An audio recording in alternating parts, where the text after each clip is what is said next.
The things of India, सोच नए भारत की।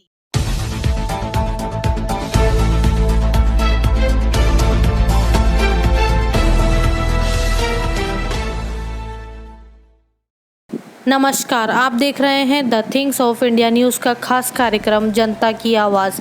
आज हम आपको लेकर चलते हैं राजस्थान के डूंगरपुर जिले की दोवड़ा पंचायत समिति की ग्राम पंचायत डोजा में, जहां की जनता ने पंचायती राज चुनाव में गट्टूलाल रोत को अपना सरपंच चुना है। सरपंच गट्टूलाल रोत से बातचीत के दौरान हम जानेंगे कि वह ग्राम पंचायत डोजा की समस्या और समस्याओं का निदान करने हेतु किस प्रकार कार्य करेंगे। नमस्कार सर। नमस्कार। जी सर, आपका नाम? मेरा नाम गट्टूलाल रौत, ग्राम पंचायत डोजा, पंचायत समिति दोवड़ा, जिला डूंगरपुर। अच्छा। और सेकंड बार ये सरपंच हूँ। अच्छा, वर्तमान में दूसरी बार सरपंच है। और एक बार पूर्व में आपकी धर्मपत्नी भी सरपंच रही थी। हाँ, 2010 में हमारे मिसेज थे। अच्छा, तो मतलब राजनीति का काफी अनुभव है आपको सरपंच पद का? 10-11 साल का है अनुभव। अच्छा अच्छा, हाँ वो भी काफी होता है सरपंच पद के लिए। अब जैसे वर्तमान में जनसंख्या कितनी बनी है अपनी ग्राम पंचायत की? हमारी जनसंख्या होगा 5000 के लगभग में। 5000, जिनमें वोटर्स कितने होंगे सर? वोटर हैं 3500। 3500 के लगभग। राजस्व गाँव कितने आते हैं? यहाँ राजस्व गाँव 3 है। 3 है, कौन कौन से? राजगढ़ी, डोजा, तलैया। राजगढ़ी, डोजा और तलैया। अब जैसे अपन आते हैं, प्रमुख समस्या पूरे विश्व के लिए कोरोना महामारी एक प्रमुख समस्या बनी हुई है, तो आपने पंचायत स्तर पर पंचायत वासियों की सुरक्षा के लिए क्या ये कदम उठाए, क्या क्या प्रयास किए सर? कोरोना जब बीमारी आई उस समय हमने लोगों को लॉकडाउन करवाया। लॉकडाउन कराने के बाद में समस्या उनको खाने पीने की हुई। फिर हमने उनको कुछ खाने की राहत, राशन की किट वितरण किए। इसके बाद में मास्क दिए। मेरे ग्राम पंचायत की जितनी जनसंख्या थी इतनी मैंने 5000 मास्क खरीदे, पर व्यक्ति को मास्क दिया। और साबुन दिए किसी को, जैसे खान लाने लायक नहीं थे उनको ये हमने पैरवी की और लोगों ने रखा भी सही। और आज तक मेरे ग्राम पंचायत के अंदर आज तक कोई ऐसा बीमारी वाला अभी तक नहीं मिला। इसमें हमारे क्या एक टीम बना रखी थी, पीओ कार्यालय ने टीम बनाई। 3 टीम बना के हमने हर वार्ड पे लोग को मॉनिटरिंग किया, जब जाके थोड़ा सा कंट्रोलिंग भी हुआ। और प्रवासी भी बहुत ज़्यादा थे, क्योंकि मेरा ग्राम पंचायत ट्राइबल है। ट्राइबल होने के नाते क्या कि यहाँ इतना रोज़गार नहीं मिल रहा था। जैसे गुजरात थे, बॉम्बे थे, वो आए, इन लोगों को क्वारंटाइन करवाया, लेकिन अभी तक कोई ऐसा मिला नहीं है। मिला नहीं, ठीक, एक भी पॉजिटिव नहीं होगा ना, नहीं मिला। ठीक है। अब आते हैं अपन पंचायत स्तर की प्रमुख समस्याओं पर। तो क्या क्या समस्याएं बनी हुई आपकी ग्राम पंचायत में? जैसे सबसे पहले लेते हैं, सड़कों को लेकर कोई समस्या बनी हो? जैसे सड़कों की तो समस्या है ही सी। अच्छा। क्योंकि पहले महात्मा गांधी नरेगा के अंतर्गत में सीसिया सड़क देते रहते, अब सीसी सड़क उन्होंने बंद कर रखी है। अब कच्ची गिरेवल सड़क होती है तो बारिश आता है और पानी बहने पे टूट जाती है। तो सड़क की तो समस्या है ही सी। और हम कोशिश कर रहे हैं, अगर इस माध्यम से पहुंचाए भी नरेगा के अंतर्गत विकास चाहते हो तो सीसी सड़क की स्वीकृति करें तो गांव का विकास होगा। तो आपने ये संबंधित विभाग को अवगत करवाया है सर? हमने अवगत भी कराया है, लेटर भी पंचायती राज को लिखा है। और हमारे जैसे सरपंच संघ की मीटिंग करके ने भी हमने भेज तो रखा है। अब सरकार माने नहीं माने वो एक्ट है, एक्ट पे क्या करते हैं क्या नहीं उनके पे डिपेंड है। ठीक है। इसके अलावा शिक्षा के क्षेत्र में अपनी ग्राम पंचायत के अधीन कोई समस्या सर? शिक्षक में देखो, मेरे यहाँ सीनियर स्कूल है, सीनियर स्कूल में साइंस फैकल्टी है। अच्छा। तो रिजल्ट भी अच्छा देते हैं और अभी ऐसी कोई समस्या नहीं है। समस्या जरूर है अभी, क्योंकि कोरोना खातिर बच्चे 14 मार्च से स्कूल जाना बंद हो गए। तो समझ लो कि 8-9 महीने हो चुके हैं। तो बच्चा बिल्कुल शिक्षा से वंचित हो चुका, क्योंकि उसको डेली रूटीन होता था, वो डेली रूटीन में है नहीं। अब आप देख रहे हो हमारा ट्राइबल में बच्चा पढ़ाई कर नहीं रहा, पशु चरने जाएगा, लेकिन इसलिए वो शिक्षा से दूरी बन गई है। जैसे ऑनलाइन क्लास वगैरह चलती है तो नेटवर्क वगैरह काफ़ी अभाव रहता होगा, तो उस वजह से ये हमारी पंचायत ट्राइबल होने के नाते नेटवर्क नहीं है। ऐसा परिवार सक्षम नहीं है कि एक व्हाट्सएप वाला फ़ोन ला के दे। 8-9 हज़ार का फ़ोन नहीं दे पाता, तो ये ऑनलाइन पढ़ाई नहीं कर सकते।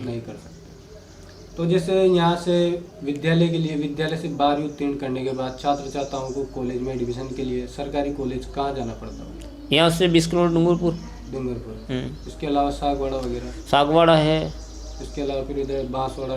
नहीं, बांसवाड़ा बहुत कम जाए, उदयपुर फिर चले जाते हैं। उदयपुर चले जाते हैं। इसके अलावा पानी को लेकर से कोई समस्या अपने ग्राम पंचायत पेयजल मेरे ग्राम पंचायत में पेयजल की समस्या है ही नहीं, क्योंकि मेरे मारिगिया बांध बना हुआ है। ये नदी जिसे जाती है 12 मास पानी बहता रहता है, इसलिए पानी की समस्या यहाँ बिल्कुल भी नहीं। बिल्कुल नहीं है। जैसे पानी में फ्लोराइड वगैरह की मात्रा अपनी ग्राम पंचायत फ्लोराइड तो है यहाँ, अच्छा यहाँ ज़्यादा नहीं 30% फ्लोराइड है। 30%। क्यों है 30%? जो वो ट्यूबवेल का पानी पीते हैं उनकी है, जैसे हमारे नदी का पानी पीने वालों को तो है ही नहीं, इतनी ज़्यादा समस्या यहाँ नहीं है। नहीं, बिजली को लेकर कोई समस्या? बिजली की समस्या है। बिजली क्या, कनेक्शन तो करवा दिए, जी। कनेक्शन करने के बाद में हुआ क्या कि उसको जितना पावर मिलना था इतना नहीं मिलता है। जैसे 4 घंटे तो काट ही देते हैं। अभी बारिश में तो 5-5 दिन बंद रहती है लाइन, खंभा उखड़ गया, वो उखड़ गया उनकी, जरा सा पानी वगैरह भी टिपका तो बंद हो जाती है, वो समस्या है। अच्छा, किसानों को लेकर क्या समस्या अपनी ग्राम पंचायत के अधीन? किसानों के लिए तो समस्या है। इस साल हमारे इस संभाग में बारिश कम हुई तो 2 बार बुआई करनी पड़ी। 2 बार बुआई करने के बाद सूख गया, और अभी भी फसल पके ऐसा कोई है नहीं, क्योंकि घास की समस्या हो रही है। तो किसानों के लिए क्या आशा करते हैं आप सरकार से? किसानों के लिए हम तो ये आशा करते हैं कि उनको निःशुल्क अनाज भी दिया जाए, और पशु हैं सर्वे करा के ना घास की व्यवस्था करें, क्योंकि इस साल घास मिलनी नहीं है यहाँ। ये पहाड़ बिल्कुल कंकाल हो गए। बारिश हुई लेट हुई, अब बीज अंकुरित हुआ सूख गया, फिर अंकुरित हुआ सूख गया, इसलिए घास की समस्या आएगी इस साल। ठीक है सर। और चिकित्सा की क्या व्यवस्था अपनी ग्राम पंचायत के? चिकित्सा उप स्वास्थ्य केंद्र है, ठीक है, स्टाफ वगैरह है? स्टाफ है, पर्याप्त है, वगैरह सब है। ठीक है। अब जैसे अभी एक प्रमुख समस्या बनी है अपने पूरे राजस्थान में, जितना भी डिपार्टमेंट है, जितने भी राजस्थान सरकार के, उसमें पंचायती राज करप्शन के मामले में सर दूसरे नंबर पर आता है। तो उसमें सर आप पंचायत स्तर और पंचायत समिति स्तर पर आपके सर करप्शन भ्रष्टाचार को दूर करने के लिए कोई विचार हो सर? देखो, करेक्शन के लिए तो हम कहते हैं कि नहीं होना चाहिए। बिल्कुल। ये करप्शन होता है तभी तो पंचायती राज का विकास नहीं हो रहा। बिल्कुल। आप पैसा दो, सेक्शन देते हैं तो कौन देगा? इसके बाद में ऑडिट वाले 1000 रुपये, इसके बाद में टेंडर कर दिए, अब वेंडर के खाते में पैसे जा रहे हैं, वेंडर के खाते में भी जा रहे हैं, तो वेंडर को भी पेमेंट 1-1 साल के बाद भुगतान हो रहा है, और वही वेंडर हमें यहाँ विकास के बारे में मेटेरियल नहीं डालता है। वो कहता है मेरे भाई अगले साल का पैसा बाकी है, तो मैं अब क्यों डालूँगा? तो हम भी कहते हैं वास्तविक पैसा नहीं मिला। और जिसे हमें जनप्रतिनिधि को तो पंचायती राज ने इतना बंधन बना दिया है, टेंडर करना अधिकार कार्यालय का होता है। पंचायत समिति पे टेंडर करवाते थे, अभी गहलोत जी ने इस बात को स्वीकार किया है पंचायत स्तर पे टेंडर किया जाए, तो वो सरकार को मैं धन्यवाद कहना चाहूँगा। तो ये किया, ऐसे कैसे नरेगा के अंदर पैसा जैसे एफटीओ करते हैं तो हमारे पंचायत के अकाउंट में डालें, और सरपंच सचिव के द्वारा उनको पैसा एफटीओ करें, तो वो काम करेगा, क्योंकि पेमेंट है। हम भी कहेंगे भी पैसा आ चुका है। 60% पैसा पहले, जैसे 2005 के अंदर पंचायती राज का पेमेंट था, ग्राम पंचायत के अकाउंट में 60% पैसा डाल देते थे, इसके बाद में काम करते थे। 60% भुगतान होने के बाद में उसकी शिष्या समायोजन करते थे, उसमें फिर 40% आ जाता था, तो विलय नहीं होता था, महीने 2 महीने में पेमेंट हो जाता था। तो ये सरकार को व्यवस्था करनी चाहिए। अब 2019 के बिल का भुगतान, 2019 11वां महीने के बिलों का भुगतान अभी तक नहीं हुआ। 20 पूरा निकलने आ गया, अब 20 का जो काम किया है उसका भुगतान अब अगले साल ही होना है। तो कहीं ना कहीं सरकार कहीं ना कहीं कमियां हो रही हैं। तो इस कमियों को अगर कर देती है तो ग्राम पंचायत को विकास होगा। अब ये नहीं करते हैं तो फिर विकास होना ही नहीं है। सही है। फिर कहेंगे 70 साल हो गए, देश आज़ाद हुआ, क्या होता? नहीं होना है। अगर अपने घर के अंदर थाली में खाना होगा तो जाएगा कि? अब खाना थाली खाली रख दोगे, न खा लो तो नहीं खाया जाता है। इसलिए सरकार को हम तो सुझाव देते हैं भाई इस तरह से करना चाहिए। अगर विकास चाहें तो ये पंचायती राज को अलर्ट हो जाना चाहिए और काम करना चाहिए। ठीक है। अब जैसे ये भ्रष्टाचार की जो कड़ी है, सीढ़ी है, कहाँ से स्टार्ट होती है सर? जैसे नीचे से ऊपर की ओर की, या ऊपर से नीचे की ओर? नीचे से ऊपर की ओर हो रही है। नीचे वाले स्टार्ट करते हैं तभी बंधन बना देते हैं। नीचे वाला मजबूर हो गया है तो फिर यार तेरे को काम करना देना पड़ेगा, यूँ हो जाएगा। तो कहीं ना कहीं यूँ है, जैसे अगर ऊपर वाले पैसा ना ले तो नीचे वाले भी स्टार्ट नहीं करेंगे। नहीं करेंगे। तो मतलब नीचे से स्टार्ट है सर। करेक्शन वाला मामला अगर बंद हो जाता है तो मेरा मानना है अच्छा ग्राम पंचायत का विकास होगा। और ग्राम पंचायत का विकास तब ही संभव है, कोई भी सरकार हो, कांग्रेस सरकार हो या बीजेपी सरकार हो।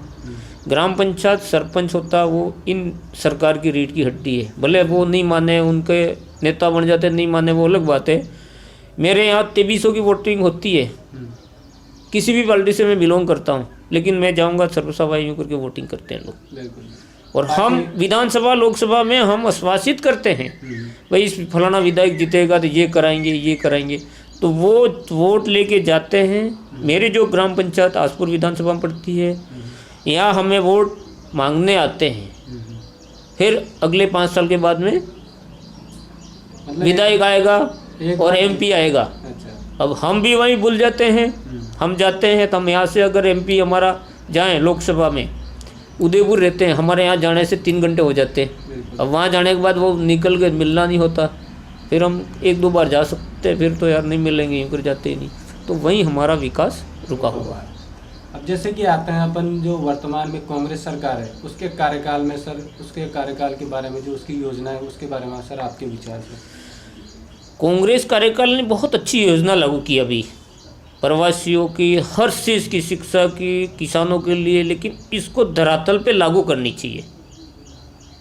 योजनाओं का लाभ मतलब पूर्ण तरीके से धरातल पर नहीं पहुंचा। धरातल पे अब 150 दिन कोरोना के अंदर सरकार ने ये कहा था कि रोजगार गारंटी के अंदर 100 दिन मैंडेज पूरे कराओ, लेकिन जिला कलेक्टर द्वारा, प्रशासन द्वारा सेक्शन ही नहीं है तो कहाँ लगाओगे। यहाँ अधिकारी हैं वो फ्लॉप कर रहे हैं इस योजना को, कहीं ना कहीं उनकी कमियां हैं। हाँ, कहीं ना कहीं कमी सरकार ने की, तो सरकार को मॉनिटरिंग करनी चाहिए और जिला कलेक्टर को पाबंद करना चाहिए कि भाई ये करो, यूँ कमेटियां बनाकर शायद उस हिसाब से करना चाहिए यूँ। बिल्कुल। और केंद्र में जो मोदी सरकार है सर, उसके बारे में सर आपके विचार। केंद्र मोदी सरकार है, मोदी सरकार काम कर रही है, काम कर रहा है, सब कुछ कर रहा है, लेकिन इनके भी पैसे कहीं ना कहीं डिफॉल्टर हो रहे हैं ना। मतलब पूरा लाभ योजनाओं का क्रियान्वयन धरातल पे नहीं हो रहा है, नहीं हो पा रहा है, ऊपर बस खाना पूरा। राज्य सरकार का भी नहीं हो रहा, नहीं केंद्र सरकार का भी नहीं हो रहा, पूरी योजना धरातल पर लागू हो ही नहीं रही। इसके अलावा सर कोई ऐसा विचार हो, आप जैसे पूर्व में एक कार्यकाल भी कर चुके हैं, तो कोई ऐसा विचार पंचायती राज के लिए जिससे आप प्रेरित होकर, जैसे और जगह के सरपंच वगैरह वो आपसे प्रेरित होकर कोई विचार विमर्श करें सर, तो ऐसा पंचायती राज के विकास के लिए कोई विचार। पंचायती राज का एक ही विकास है, मैं तो पंचायती राज को कहना चाहूँ, ये जैसे पहले पैसा ग्राम पंचायत के खाते में डालते थे, ऐसे काम जैसे जनसंख्या के हिसाब से 60% पैसा नरेगा का पैसा डाल देना चाहिए। जैसे हमें 1 करोड़ का एस्टिमेट भेजा तो 60 लाख रुपए डाल दीजिए पंचायत के अधीन में। तो पंचायत के अधीन में डालेंगे तो सरपंच सच्ची पैसा पड़ा है, इसको खर्च करें, यूँ करके विकास करेंगे और टाइम पे पेमेंट हो जाएगा वेंडर को, तो टाइम पे भुगतान। दूसरी बात, अगर हमें सरपंच को आज़ादी दे दी जाए, टेंडर नहीं कराएं और बिया शहर से सरपंच जहाँ मेटेरियल चाहे उसके पास, जिस वेंडर के पास खरीदना चाहे वहाँ खरीद सकता है, यूँ अगर सरकार कर देती है तो बहुत अच्छा विकास होगा, काफ़ी अच्छा विकास होगा। क्योंकि वेंडर तो हो गया, वेंडर टेंडर भरा, मेरा तो 1 साल का टेंडर हो गया, मैं माल डालूँ नहीं डालूँ यूँ करके भी अड़ के बैठते हैं। तो उसमें क्या कहीं कहीं बंधन में सरपंच को आज़ाद छोड़ देना चाहिए, टेंडर प्रक्रिया ख़त्म करके गवर्नमेंट की बिया शेयर से, और गवर्नमेंट बिया शेयर 3 नंबर है उससे खरीदे और उसका भुगतान हो। जैसे कि पिछले 10 से 15 साल का जितने भी जो पंचायती राज का कार्यकाल रहा है, तो कहीं ना कहीं आप मानते हैं जो सरपंचों के हाथ में जो पहले पावर होती थी वो अब बिल्कुल ख़त्म कर दी गई। पावर हमारे पास है ही नहीं। जैसे पहले हम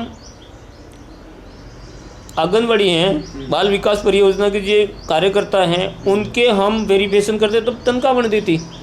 अब वो आंगनबाड़ी जा ही नहीं रही है, उनकी सिग्नेचर वेरिफिकेशन कौन कर रहा है, भुगतान हो रहा है। तो कहीं ना कहीं तो सरकार की कमी है ना। अब अपने आज़ाद हो गए तो वो काम होता नहीं है।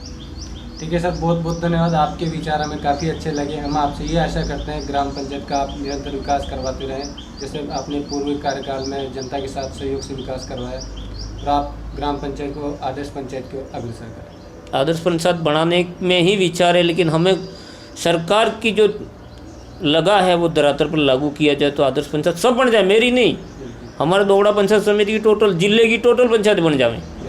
हमने जो किया, अगर सरपंच को खुला छोड़ देवे और उसको वेंडर से नहीं बियासर से खरीदना कर दिया तो हर आदर्श पंचायत बन जाएगी। ठीक है, बहुत बहुत धन्यवाद आपका।